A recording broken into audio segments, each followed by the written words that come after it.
میں اپنی جگہ گمسم بیٹھی تھی، وہ اپنی جگہ چپ تھا۔ ایک پہاڑ تھا جو ہمارے سر پر آن گرا تھا۔ نکاح کے نام پہ ایسا لگتا تھا کہ ہم دونوں پتھر کے ہو چکے ہیں۔ چچا کا روتا ہوا چہرہ دیکھ کر ہم مجبور ہوئے تھے۔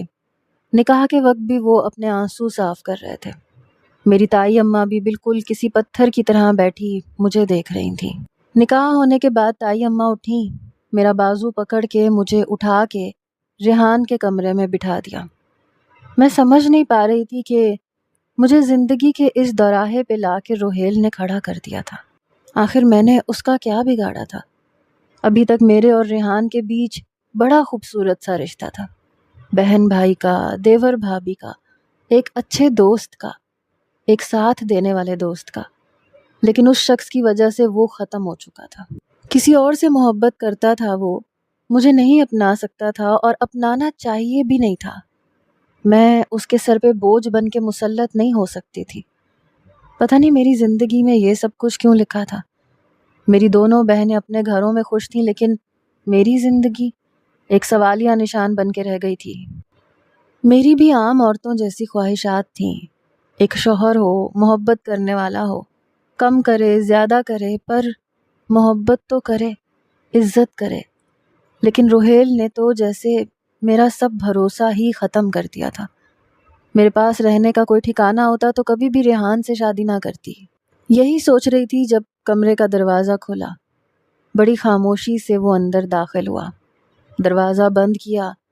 وہ مجھے دیکھ نہیں رہا تھا، نظریں میں بھی چرا رہی تھی۔ ایک عجیب کام ہو چکا تھا جو کبھی ہونا نہیں چاہیے تھا، جس نے ہمیں ایک دوسرے سے نظریں ملانے کے بھی قابل نہیں چھوڑا تھا۔ ایک وہی تو تھا جو مجھے غم سے بچانے کے لیے ہنسا دیا کرتا تھا، مجھ سے بات کر کے ساری پریشانیاں دور کر دیتا تھا، مجھے ہر بات پہ تسلی دے دیتا تھا۔ اب تو شاید وہ بھی مجھ سے نفرت کرے گا۔ میری وجہ سے اس کی محبت اس سے چھن گئی۔ وہ میرے پاس آ کر نہیں بیٹھا، سامنے رکھے صوفے پہ بیٹھ گیا۔ مجھے بھی ایسی کوئی امید نہیں تھی۔ یہ شادی تھوڑی نہ تھی، بس ایک مجبوری کا رشتہ تھا۔ چپ چاپ وہ زمین کی طرف دیکھتا رہا، پھر دونوں ہاتھوں سے اپنا سر پکڑ کے بیٹھ گیا، پھر رونے لگا۔ پہلی بار میں نے اسے یوں روتے ہوئے دیکھا۔ کہنے لگا، اچھا نہیں کیا روہیل بھائی نے، میں نے کبھی آپ کو اس نظر سے نہیں دیکھا، کبھی بھی آپ کے بارے میں ایسا نہیں سوچا، سوچ بھی نہیں سکتا تھا، گناہ لگ رہا ہے یہ سب کچھ۔ یہ کہتے ہوئے وہ پھوٹ پھوٹ کے رونے لگا۔ میں بیڈ سے اٹھ گئی، تھوڑے فاصلے پہ رک کے اس کے پاس آ کے بیٹھ گئی، لیکن وہ ایک دم سے پیچھے ہٹا۔ میں نے کہا، تم میری فکر مت کرو، میں کبھی بھی خود کو تمہارے اوپر مسلط نہیں کروں گی۔ تم نے بس اپنا نام دے دیا، میرے لیے یہ کافی ہے۔ تم جس سے محبت کرتے ہو، میں خود اس سے تمہاری شادی کرواؤں گی۔ میری آنکھوں سے بھی آنسو بہنے لگے۔ میری بات سن کے وہ چپ سا ہوا۔ میں نے کہا، ریحان، میں نے بھی کبھی تمہارے بارے میں ایسا نہیں سوچا اور نہ سوچ سکتی ہوں۔ بخدا اگر میرے پاس رہنے کا ٹھکانہ ہوتا تو میں یہ نکاح بھی نہ کرتی۔ یہ نکاح تمہاری اور میری مجبوری ہے، لیکن بے فکر رہو، میں تمہاری زندگی میں دخل اندازی نہیں دوں گی۔ جس سے محبت کرتے ہو اس سے شادی کر لینا، مجھے کوئی اعتراض نہیں ہوگا کبھی بھی، اور میں چچا چچی سے بھی خود بات کر لوں گی۔ وہ کہنے لگا، آپ کو کیا لگتا ہے آپ کے ہوتے ہوئے وہ مجھ سے شادی کرے گی؟ کہنے لگا، کبھی نہیں کرے گی۔ اس کے گھر والے کبھی اپنی بیٹی کو میری دوسری بیوی بنانا برداشت نہیں کریں گے۔ میں نے کہا، میں جا کے بات کروں گی، کہوں گی کہ ہمارا یہ مجبوری کا رشتہ ہے اور اس کے علاوہ کچھ نہیں۔ کہنے لگا، نہیں مانیں گے وہ۔ یہ کہہ کے وہ کھڑا ہو گیا، کہنے لگا، آپ بیڈ پہ سو جائیں۔ میں نے کہا، مجھے معاف کر دو، کاش میں مر جاتی، تمہاری زندگی میں اتنی بڑی مشکل بن کے کبھی نہ آتی۔ اس نے مجھے کوئی جواب نہیں دیا، اپنا تکیہ اٹھایا، صوفے پہ رکھ دیا۔ میں اٹھ کے بیڈ پہ لیٹ گئی۔ پھر کمرے کی لائٹ بند ہو چکی تھی، لیکن میں جانتی تھی کہ نہ اس کی آنکھوں میں نیند ہے نہ میری آنکھوں میں۔ لیکن میں سوچ چکی تھی کہ میں اس لڑکی سے بات کروں گی، اس سے کہوں گی کہ میں اس کی اور ریحان کی زندگی میں کبھی دخل اندازی نہیں دوں گی۔ مجھے بس ایک چھت کی ضرورت ہے، تحفظ کی ضرورت ہے، جو مجھے کسی اور سے مل نہیں رہا تھا۔ اپنی دونوں بہنوں کے گھر نہیں جا سکتی تھی، ورنہ میرے ساتھ ساتھ ان کی بھی زندگی داؤ پہ لگ جاتی۔ صبح اٹھی تو وہ اپنے آفس کے لیے تیار ہو رہا تھا، آنکھیں متورم سی تھیں، شاید وہ رات بھر روتا رہا تھا۔ میں جلدی سے اٹھ کے کمرے سے باہر چلی گئی، اس کے لیے ناشتہ تیار کیا، لیکن وہ ناشتہ کیے بغیر ہی آفس چلا گیا۔ میری چاچی یہ سب کچھ دیکھ رہی تھی، مجھ سے کہنے لگی 2 دن میں ٹھیک ہو جائے گا، تم فکر مت کرو۔ پتہ نہیں کیوں مجھے اپنا آپ ایک مجرم سا محسوس ہو رہا تھا، جیسے ریحان کے ساتھ زیادتی میں نے کر دی ہو۔ 8 دن ہو گئے تھے، میں نے اسے نہ بات کرتے دیکھا تھا نہ مسکراتے، جبکہ وہ تو اتنا باتونی تھا، چپ ہی نہیں رہ سکتا تھا۔ میں تو اسے اکثر کہتی تھی کہ جس دن تمہیں چپ رہنا پڑے گا اس دن کیا کرو گے؟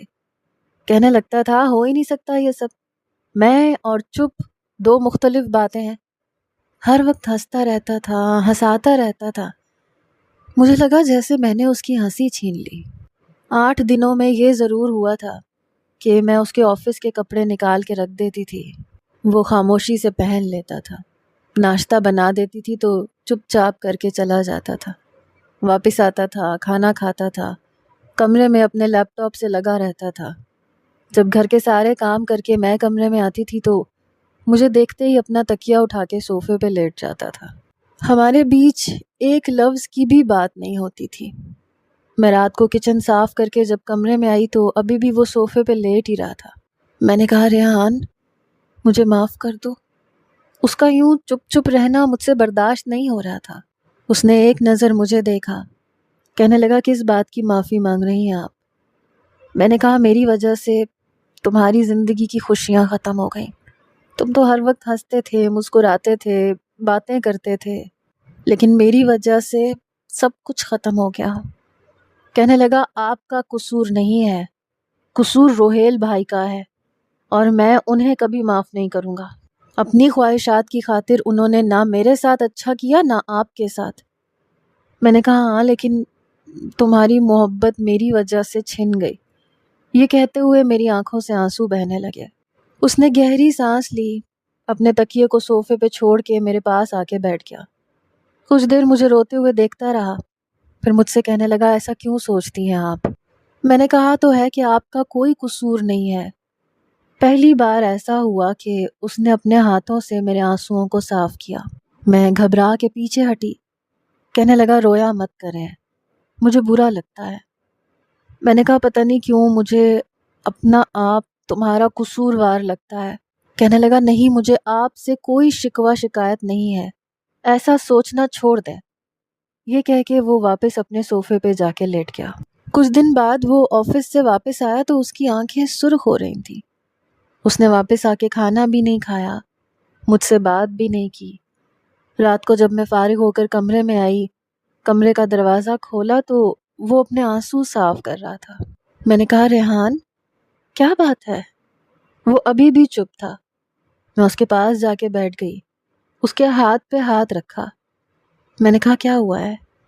وہ میرا ہاتھ پکڑ کے رونے لگا، کہنے لگا اس کی منگنی ہو گئی۔ یہ سن کر میں سانس لینا بھول گئی۔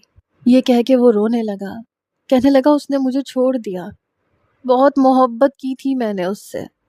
میں نے کہا مجھے اس کے پاس لے کے جاؤ، میں اس کی منت سماجت کروں گی۔ بڑی مشکل سے شاید اس نے اپنے آنسوؤں پہ ضبط کیا، اپنے آنسو صاف کر کے مجھ سے کہنے لگا نہیں، کوئی ضرورت نہیں ہے آپ کو وہاں جانے کی اور اس کی منت سماجت کرنے کی۔ میں نے کہا مجھے اس سے ایک بار بات تو کر لینے دو، شاید کوئی حل نکل آئے، میں اسے کہہ دوں گی کہ ہمارے بیچ ایسا کچھ بھی نہیں ہے۔ لیکن وہ نہیں مانا۔ اگر میں اس لڑکی کا پتہ جانتی ہوتی تو ضرور چلی جاتی۔ میں نے تو آج تک نہ اسے دیکھا تھا نہ کچھ اور اس کے بارے میں جانتی تھی کہ اس کے گھر چلی جاتی۔ اب تو مجھے اور بھی زیادہ دکھ ہونے لگا۔ ایک ہنستے کھیلتے خوشیوں سے بھرپور لڑکے کی زندگی برباد ہو کے رہ گئی تھی، اور وہ بھی میری وجہ سے۔ وہ میری بہت عزت کرتا تھا، کبھی اس نے میرے بارے میں ایسا کچھ بھی نہیں سوچا تھا، نہ میں نے اس کے بارے میں کبھی ایسا سوچا تھا۔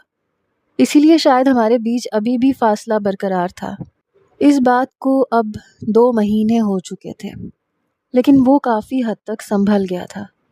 2 مہینوں میں نے اس کا ساتھ بھی بہت دیا تھا، کافی حد تک وہ نارمل ہو چکا تھا۔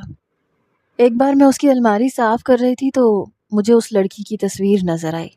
وہ بے حد خوبصورت تھی۔ میں وہیں کھڑی ہو گئی۔ پھر سے مجھے ایک تکلیف اور دکھ کا احساس ہونے لگا کہ پتہ نہیں کیا کچھ سوچا ہوگا اس لڑکی کے بارے میں۔ تھوڑی دیر بعد وہ کمرے میں آیا، مجھ سے کہنے لگا یہ دیکھیں۔ میں نے فوراً سے وہ تصویر اپنے پیچھے چھپا لی۔ کہنے لگا پیچھے کیا چھپا رہی ہیں؟ میں نے کہا کچھ نہیں، بس ایسے ہی۔ میرے پاس ایسا کیا ہے جو تم سے چھپاؤں گی؟ کہنے لگا دکھائیں کیا ہے آپ کے ہاتھ میں؟ میں نے کہا ریحان کچھ بھی نہیں ہے، لیکن اس نے میرا ہاتھ پکڑا اور جب ہاتھ آگے کیا اس میں اس لڑکی کی تصویر دیکھی تو ایک دم سے چپ سا ہو گیا۔ میں نے ریحان کے ہاتھ سے وہ تصویر پکڑ لی اور اس سے کہنے لگی کہ میں تمہاری الماری صاف کر رہی تھی تو یہ مجھے اس میں سے ملی۔ آئی ایم سوری، مجھے نہیں پتا تھا، میں آئندہ احتیاط کروں گی۔ کہنے لگا کس بات کے لیے سوری؟ میں نے کہا آئندہ میں تصویر نہیں لوں گی، یہاں پڑی تھی تو اچانک ہاتھ میں آ گئی تو میں دیکھنے لگی۔ وہ مجھ سے کہنے لگا کہ اب اس تصویر کی میرے نزدیک کوئی اہمیت نہیں ہے۔ یہ کہہ کے اس نے وہ تصویر میرے سامنے پھاڑ دی۔ پھر مجھے کہنے لگا باہر چلیں۔ میں نے کہا باہر کہاں؟ کہنے لگا گھر سے باہر، کہیں باہر چلتے ہیں، آئس کریم کھا کے آتے ہیں۔ اس کی بات سن کے میں نے حیرانی سے اسے دیکھا۔ میں سمجھ نہیں پا رہی تھی کہ وہ ایسا کیوں کر رہا ہے۔ میں اسے حیرت سے دیکھ رہی تھی۔ کہنے لگا کیا ہوا؟ آپ سے بات کر رہا ہوں، چلو باہر چلتے ہیں۔ میں نے اسے کہا ریحان آئی ایم سوری، میں آئندہ ایسے نہیں کروں گی۔ تم ایسے کیوں کر رہے ہو؟ مجھے پتا ہے اس کی تصویر دیکھ کے تمہیں دکھ ہو رہا ہے۔ کہنے لگا کم آن یار، ساری زندگی اب اسے روگ تھوڑی نہ بنا کے رکھوں گا۔ ہاں یہ ٹھیک ہے کہ مجھے اس سے محبت ہوئی تھی لیکن نصیب نہیں ملے، کوئی بات نہیں، ایسا ہوتا ہے۔ یہ صرف میرے ساتھ تو نہیں ہوا، باقی اور بھی بہت سے لوگوں کے ساتھ ہوتا ہے، لیکن سب مر نہیں جاتے۔ اس کے لہجے میں سختی سی آ گئی۔ وہ کہنے لگا آپ نے چلنا ہے یا نہیں؟ میں انکار نہیں کر سکتی تھی۔ میں اس کے ساتھ آئس کریم کھانے چلی گئی۔ وہ ویسے باتیں کرنے لگا جیسے پہلے کرتا تھا۔ ادھر کیا دیکھ رہی ہیں؟ یوں نہ دیکھا کریں۔ میں نے کہا کیا مطلب؟ تمہیں دیکھ رہی ہوں، وہ تمہیں پہلے کبھی اس طرح سے دیکھا نہیں میں نے۔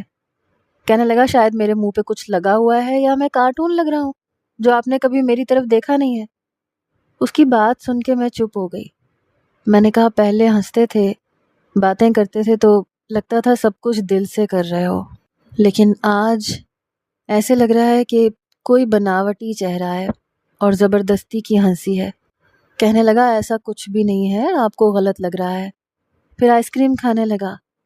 وہ چپ سا ہو گیا، آئس کریم کے اندر چمچ مارے جا رہا تھا۔ پھر بنا مجھے دیکھ کے کہنے لگا مجھے زیادہ جاننے کی کوشش مت کیا کریں، کبھی کبھی ضرورت سے زیادہ کسی کو جاننا مشکل میں ڈال دیتا ہے اور میں آسانی چاہتا ہوں۔ پھر ہنسنے لگا، کہنے لگا آئس کریم بہت مزے کی ہے، جلدی سے ختم کریں ورنہ پگھل جائے گی۔ میں آئس کریم کھانے لگی۔ اب وہ ویسا ہی رہنے لگا تھا، اسی طرح رہتا تھا، باتیں کرتا تھا، لیکن مجھے لگتا تھا جیسے کھوکھلا پن ہے اس کے اندر، شاید خود کو بہلانے کی کوشش کر رہا ہے۔ جو بھی تھا، لیکن اب وہ میرا بہت خیال رکھتا تھا۔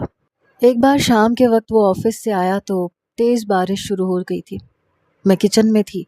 کہنے لگا کیا کر رہی ہیں؟ میں نے کہا رات کا کھانا بنا رہی ہوں۔ مجھ سے کہنے لگا پکوڑے بنا دیں، بارش میں بڑے اچھے لگتے ہیں۔ میں نے کہا تم فریش ہو جاؤ، میں بنا دیتی ہوں۔ کہنے لگا فریش ہی ہوں، مجھے کیا ہوا؟ پھر ادھر ادھر دیکھنے لگا۔ مجھ سے کہنے لگا امی اور ابا نظر نہیں آ رہے، وہ کہاں ہیں؟ میں نے کہا تمہاری خالہ کے گھر گئے ہوئے ہیں۔ کہنے لگا یعنی آپ اکیلی ہیں؟ میں نے کہا ہاں۔ کہنے لگا واپس کب آئیں گے؟ میں نے کہا پہلے تو کہہ رہے تھے کہ شام تک آ جائیں گے، لیکن بارش دیکھ رہے ہو کتنی زیادہ ہو رہی ہے، شاید کچھ لیٹ ہو جائے، بارش رکنے کا تو انتظار کریں گے۔ کہنے لگا اچھا ایک منٹ۔ اس نے اپنی جیب سے فون نکالا اور چچی کو فون کیا۔ کہنے لگا اماں بارش اتنی تیز ہے، ایسا کریں آج رات آپ خالہ کے گھر ہی رک جائیں، پتہ نہیں بارش کب رکے گی، اور اب تو راستے بھی سارے پانی سے بھر جائیں گے، اور پانی میں ابا موٹر سائیکل بڑی مشکل سے چلائیں گے، ایسے خام خواہ کوئی حادثہ نہ ہو جائے۔ یہ کہہ کے اس نے فون بند کر دیا۔ کہنے لگا کل صبح آئیں گے۔ میں نے کہا اچھا کیا منع کر دیا تم نے انہیں، ورنہ بارش میں ایسے ہی پریشان ہو جاتے۔ میں کھانا بنا چکی تھی، اس لیے پکوڑے بنانے کے لیے پیاز، آلو، ہری مرچیں وغیرہ شیلف پہ رکھنے لگی۔ وہ مجھے ہی دیکھ رہا تھا۔ میں نے کہا کیا ہوا، ایسے کیا دیکھ رہے ہو؟ کہنے لگا اچھی لگ رہی ہیں، پھر مسکرانے لگا۔ میں نے کہا اچھا ٹھیک ہے، اچھی لگ رہی ہوں یہ تو میں جانتی ہوں کہ میں اچھی لگ رہی ہوں۔ کہنے لگا کیوں؟ میں نے کہا کیونکہ میں تمہارے لیے پکوڑے جو بنا رہی ہوں تو اچھی تو لگوں گی نا، جاؤ جا کے فریش ہو جاؤ۔ کہنے لگا بارش میں نہانے کا جی نہیں چاہتا آپ کا؟ میں نے کہا نہیں۔ کہنے لگا کیوں؟ مجھے تو بہت اچھا لگتا ہے۔ میں نے کہا تو تم نہا لو، تمہیں کس نے روکا ہے؟ کہنے لگا اکیلے مزہ نہیں آتا۔ پتہ نہیں اس کی نظروں میں کیا تھا، میں گھبرا سی گئی۔ وہ میرے قریب آ گیا، پھر میرے ہاتھ سے چھری پکڑ کے شیلف پہ رکھ دی، پھر پیاز پکڑا وہ بھی شیلف پہ رکھ دیا۔ کہنے لگا چلو آؤ اکٹھے نہاتے ہیں۔ اس کی یہ بات سن کے پہلی بار میرا دل زور زور سے دھڑکا تھا۔ وہ میری کلائی پکڑ کے مجھے کچن سے باہر لے آیا۔ میں نے کہا ریحان پلیز، مجھے نہانا اچھا نہیں لگتا۔ کہنے لگا مجھے تو لگتا ہے نا، میری خاطر پلیز تھوڑا سا نہا لینا۔ زبردستی وہ مجھے باہر صحن میں لے گیا، جہاں تیز برستی بارش کے بیچ میں لا کے مجھے کھڑا کر دیا۔ میں اسے بار بار کہہ رہی تھی مجھے بارش اچھی نہیں لگتی۔ یہ نہیں تھا کہ میں کبھی بارش میں نہائی نہیں تھی، کراچی میں جب بھی بارش ہوتی تھی تو میں بارش میں اس وقت تک نہاتی رہتی تھی جب تک بارش رک نہیں جاتی تھی۔ امی لاکھ منع کرتی کہ ہادیہ کیا کر رہی ہو، بھیگ جاؤ گی، بیمار ہو جاؤ گی، لیکن میں نہیں سنتی تھی۔ بارش میں ہاتھ پھیلائے گول گول گھومتی رہتی تھی، بڑا مزہ آتا تھا۔ لیکن جو حادثے زندگی میں گزرے تھے، انہوں نے تو جیسے میری ساری خوشیوں کو نظر لگا دی تھی۔ اب اندھیرا بھی ہلکا ہلکا چھانے لگا تھا۔ میں اپنی کلائی ریحان سے چھڑوا رہی تھی۔ میں نے کہا میرا ہاتھ تو چھوڑو، بس میں نے نہا لیا اب۔ کہنے لگا ابھی نہیں۔ پھر وہ مجھ سے باتیں کرنے لگا، کہنے لگا پتہ ہے میں بارش کا دیوانہ ہوں، بارش ہوتی ہے تو لگتا ہے کہ بس جشن منانا چاہیے، آپ کو ایسا نہیں لگتا؟ میں نے کہا ہاں، میں بھی نہاتی تھی جب بہت بارش ہوتی تھی تو امی بہت ڈانٹتی تھی۔ کہنے لگا پھر آج کیوں انکار کر رہی ہیں؟ میں نے کہا بس وقت بہت آگے گزر گیا ہے، اب یہ سب اچھا نہیں لگتا۔ بار بار میں اس کے ہاتھ سے اپنی کلائی چھڑوانے کی کوشش کر رہی تھی، لیکن وہ تھا کہ کلائی چھوڑ ہی نہیں رہا تھا۔ بارش میں ہم دونوں بھیگ چکے تھے، اچھا بھی لگ رہا تھا لیکن اس کا یوں میری کلائی کو پکڑے رکھنا برا بھی لگ رہا تھا۔ میں نے کہا ریحان پلیز چھوڑو اب، بس بہت ہے، لائٹ بھی جا چکی ہے، اندھیرا بھی چڑھ رہا ہے۔ بار بار وہ بس میرے چہرے کی طرف ہی دیکھ رہا تھا۔ میں بے حد نروس تھی۔ کہنے لگا مجھے نہیں پتا تھا کہ آپ اتنی خوبصورت بھی ہیں۔ اس کی بات سن کر میں اور بھی زیادہ متذبذب سی ہوئی۔ میں نے کہا ریحان بس کرو، مجھے اور نہیں نہانا، پلیز میرا ہاتھ چھوڑو۔ کہنے لگا مجھے یہ بھی نہیں پتا تھا کہ آپ کے بال اتنے لمبے حسین ہیں۔ میرے سر پہ سے دوپٹہ اتار کر وہ میری بیک پہ آ کے میرے بالوں کی چٹیاں کھولنے لگا۔ میں نے کہا یہ کیا کر رہے ہو، پلیز ریحان نہ کرو یہ سب۔ کہنے لگا مجھے یہ بھی نہیں پتا تھا کہ بارش میں آپ اور بھی زیادہ حسین لگتی ہیں۔ پتہ نہیں وہ میرے ساتھ کیا کر رہا تھا، میں بار بار اپنا ہاتھ چھڑوا رہی تھی لیکن چھوڑ ہی نہیں رہا تھا۔ وہ میرے بال کھول رہا تھا، میں اس کا ہاتھ پیچھے کر رہی تھی۔ میں نے کہا پلیز بہت ہو گیا، چھوڑو مجھے۔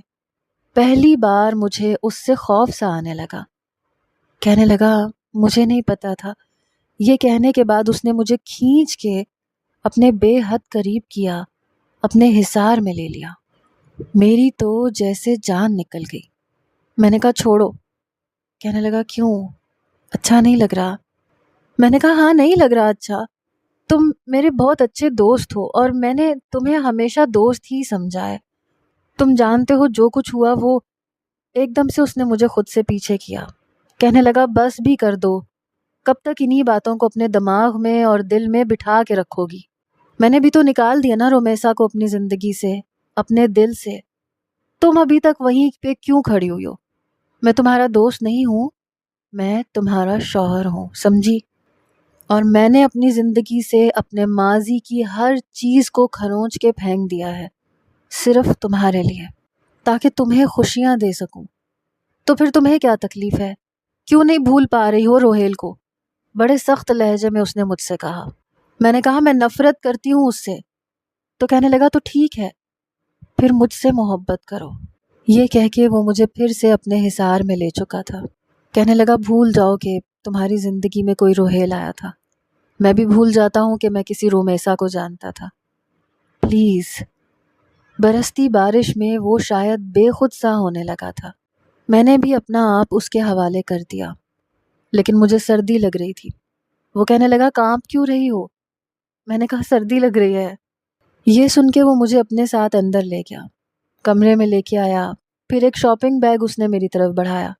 کہنے لگا اس کو پہن کے جلدی سے تیار ہو جاؤ، میں یہ خاص طور پہ تمہارے لیے لایا ہوں۔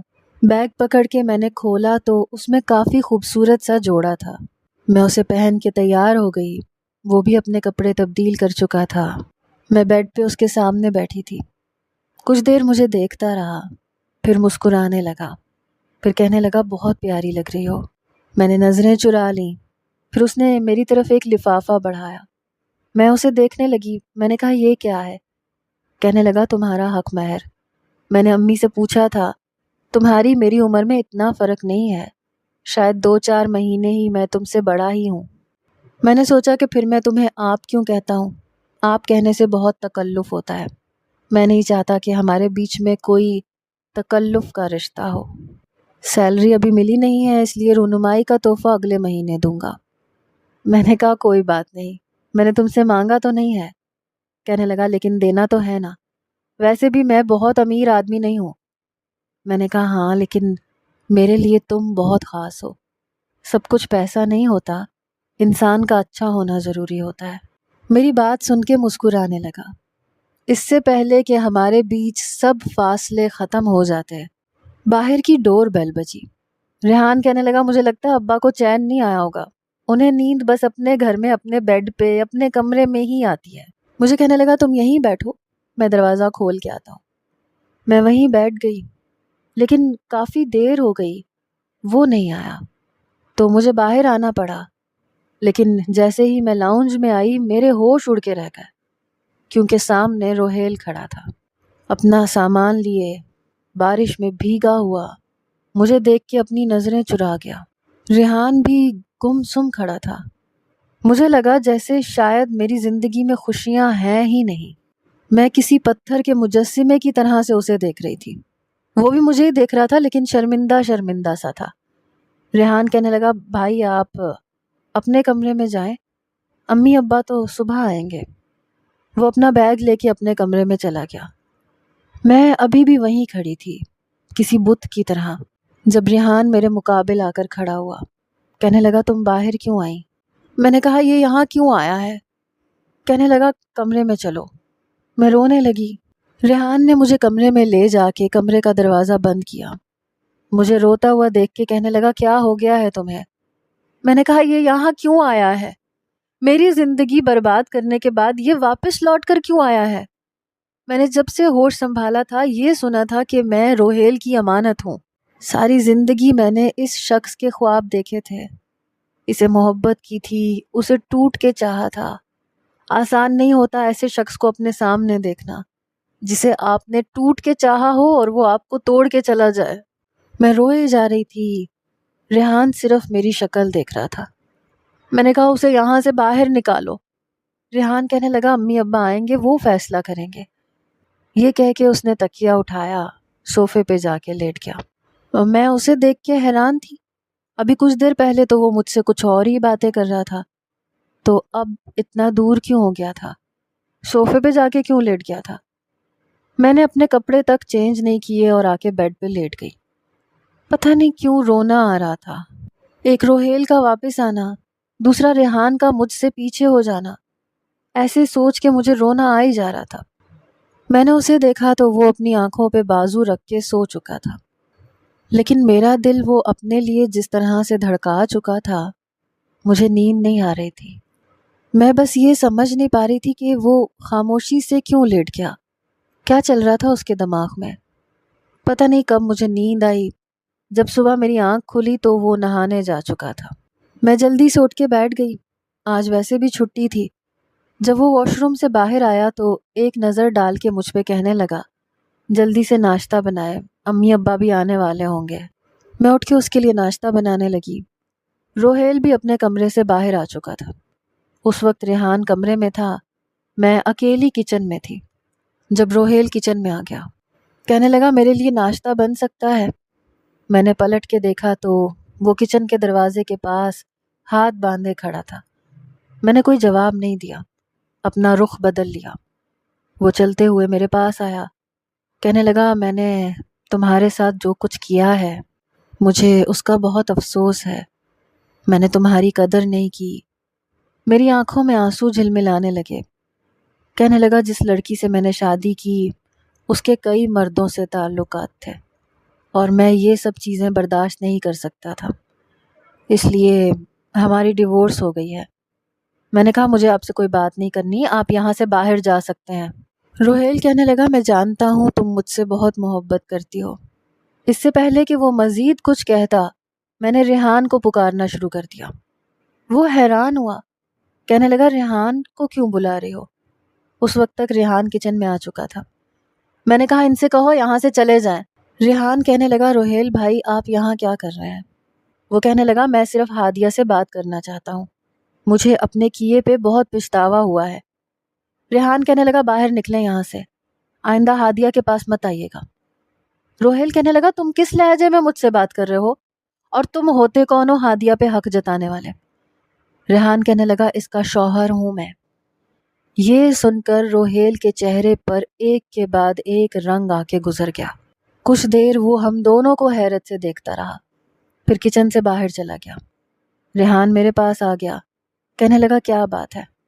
میں نے کہا ان سے کہو میرے سامنے مت آیا کریں، میں روئے جا رہی تھی۔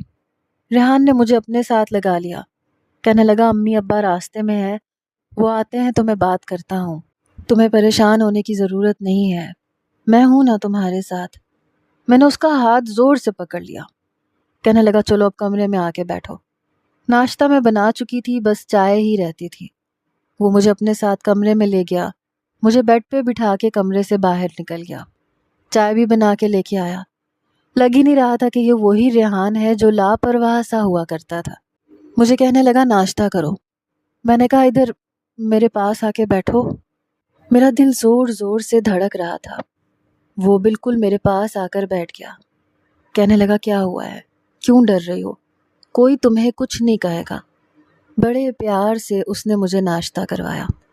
کچھ ہی دیر میں چچی بھی آ گئی تو باہر سے شور کی آواز سن کے وہ مجھے کمرے میں چھوڑ کے باہر چلا گیا۔ چچا چچی روہیل سے کہہ رہے تھے کہ وہ گھر سے باہر نکل جائے، ان کا اس کے ساتھ کوئی بھی تعلق نہیں ہے۔ وہ کہنے لگا کیا ہو گیا آپ لوگوں کو، میں کیوں اپنے گھر سے باہر جانے لگا، اور آپ نے یہ سب کیا کیا ہے، آپ نے ریحان کی شادی ہادیہ سے کروا دی۔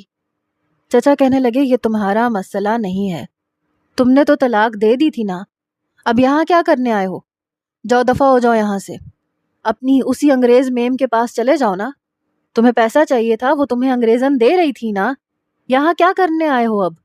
کہنے لگا مجھے غلطی کا احساس ہو گیا ہے۔ چچا کہنے لگے تمہارے غلطی کے احساس کو اب میں کیا کروں، تم نے تو میری بچی کی زندگی برباد کر دی تھی، ارے ایک بار نہیں سوچا کہ بنا ماں باپ کی وہ یتیم بچی جائے گی کہاں، 1 منٹ سے پہلے تم نے طلاق دے دی، اب کیا کرنے آئے ہو یہاں پہ؟ روہیل کہنے لگا معافی مانگ رہا ہوں نا، مجھ سے غلطی ہو گئی تھی، بہت بڑی غلطی، میں یہیں پہ جاب کروں گا اب اور آپ کے ساتھ رہوں گا۔ لیکن میرے چچا نہیں مان رہے تھے، البتہ چچی ماں تھیں اس لیے رونے لگی، کہنے لگی وہ معافی مانگ تو رہا ہے، پھر ہادیہ کی شادی آپ نے کر تو دی ہے ریحان کے ساتھ، اب میرے بیٹے کو تو یوں بے گھر نہ کریں۔ یہ کہہ کے چچی رونے لگی، پھر چچا خاموش ہو گئے۔ میں حیران تھی کہ ریحان نے کوئی بات کیوں نہیں کی۔ وہ کمرے میں آیا اور صوفے پہ اپنا سر پکڑ کے بیٹھ گیا۔ میں نے کہا میں اس گھر میں نہیں رہ سکتی جس میں روہیل ہو۔ کہنے لگا کیا کروں میں، میری اتنی تنخواہ نہیں ہے کہ تمہیں الگ گھر میں رکھ سکوں، امی رونے لگ گئی ہیں، بیٹے کی محبت ان کے دل میں جاگ گئی ہے، اور میں وہاں پہ نہ کچھ بول سکتا ہوں نہ ابا کو کچھ کہہ سکتا ہوں. تم بتاؤ کیا کروں، کیسے کروں؟ ایک ماں سے کہوں کہ وہ اپنے بیٹے کو اپنے پاس نہ رکھے. میں نے کہا میں جاب کر لوں گی لیکن مجھے یہاں نہیں رہنا. وہ میرے پاس آ کے بیٹھ گیا. کہنے لگا مجھ پہ اعتبار نہیں ہے. میں نے کہا تم پہ اعتبار ہے لیکن تم ایک عورت نہیں ہو، اس لیے میں تمہیں سمجھا نہیں سکتی. میری آنکھوں سے ٹپ ٹپ بے بسی سے آنسو گرنے لگے. وہ کہنے لگا محبت میں مرد اور عورت کو نہیں دیکھا جاتا. تم میری زندگی میں آنے والی پہلی لڑکی ہو، نہ میں تمہاری زندگی میں آنے والا پہلا مرد ہوں. لیکن تمہاری زندگی میں آنے کے بعد میں نے اپنی محبت کو اپنے دل سے کھرونچ کے نکال پھینکا تھا. میرے لیے آسان نہیں تھا لیکن تم شاید ایسا کرنا نہیں چاہتی. پتہ نہیں کس بات کا ڈر ہے تمہیں. ارے وہ رہتا ہے تو رہنے دو نا، تمہیں کیا تکلیف ہے اس کے رہنے سے؟ میں نے کہا اور اگر رمیسا ایسے اچانک تمہارے سامنے آ جائے تو تم کیا کرو گے؟ وہ تمہارے سامنے چلتے پھرتے ہنستے ہوئے اپنے شوہر کے ساتھ نظر آئے تو کیا تم برداشت کر لو گے؟ کیا تمہارے اندر اتنا حوصلہ ہے؟ ریحان میری آنکھوں میں دیکھ رہا تھا. شاید مجھ سے ایسے سوال کی توقع نہیں تھی اسے. اس نے مجھ سے نظریں چرا لیں. میں نے کہا میرے خیال سے میری تکلیف کو تم اب سمجھ سکتے ہو. فیصلہ میں تم پہ چھوڑتی ہوں. چند روز بعد کھانے کے ٹیبل پہ ریحان نے چچا سے یہ بات کی کہ وہ گھر کے اوپر ایک کمرہ بنوانا چاہتا ہے. یہ سن کے چچی بھی حیران ہو کے دیکھ رہی تھیں، روہیل بھی. پھر چچی کہنے لگی کیوں اوپر کمرہ کیوں بنوانا ہے تم نے؟ تو ریحان کہنے لگا روہیل بھائی اگر یہاں رہیں گے تو میں نہیں رہوں گا اور میں اس وقت اس پوزیشن میں نہیں ہوں کہ کرائے کا گھر لے سکوں، اس لیے میں اوپر ایک کمرہ بنواؤں گا، چھوٹا سا کچن اور ایک واش روم. ہادیہ اور میں اوپر رہا کریں گے. تو روہیل اور چچی کے ماتھے پہ بل پڑے. چچا کہنے لگے تم ٹھیک کہہ رہے ہو، میں کل ہی کمرے کی تعمیر شروع کروا دیتا ہوں. 1 ہفتے میں کمرہ بن چکا تھا، چھوٹا سا کچن بھی تھا. میں اوپر کے پورشن میں جا کے شفٹ ہو گئی. باقی پوری چھت تھی. یہ نہیں کہہ سکتے کہ مشکلات نہیں آئیں، لیکن پھر میں نے بھی جاب شروع کر دی. ہم نے مل کے اوپر کا پورا پورشن بنوا لیا. چچی نے روہیل کی شادی کر دی لیکن ابھی بھی اس کا وہی حال تھا. 4 مہینے بعد اس کی اپنی بیوی کے ساتھ جھگڑے لڑائیاں شروع ہو چکی تھیں. آوازیں اوپر تک آتی تھیں. لیکن میں ریحان کے ساتھ بے حد خوش تھی. دل ہی دل میں اللہ کا شکر ادا کرتی تھی کہ اس نے میرے لیے ایک اچھے شخص کو چنا تھا. جیسے ہی اوپر کا پورا پورشن تیار ہو گیا اس کی بھی ترقی ہو گئی، تنخواہ بھی بڑھ گئی. اس نے مجھے کہا کہ میں اب جاب چھوڑ دوں. اب جب وہ گھر آتا تو میری ساری بوریت دور ہو جاتی تھی. اتنی باتیں کرتا تھا، آج آفس میں یہ ہوا، آج وہ ہوا، فلاں لڑکی نے میری تعریف کی. اسے تو پتہ ہی نہیں تھا کہ میں شادی شدہ ہوں. میں کہتی کہ پھر تم نے اسے بتایا نہیں؟ تو اپنی ایک آنکھ ونک کر کے کہتا اتنی بھی کیا جلدی ہے، ابھی رک جاؤ نا یار، کچھ دن بعد بتا دوں گا. میں اسے گھور کے دیکھتی تو ہنسنے لگتا، پھر کہتا بتا دیا تھا میں نے پاگل لڑکی. یہ کہتے ہوئے میرے بال بکھیر کے رکھ دیتا، پھر مجھے اپنے ساتھ لگا لیتا. کہتا ایک تو تم لڑکیوں میں جیلسی بڑی ہوتی ہے. میں نے کہا تو کیا تم مردوں میں نہیں ہوتی؟ کہنے لگا ہماری بات اور ہے، ہم مردوں کو 4 شادیوں کی اجازت بھی تو ہے.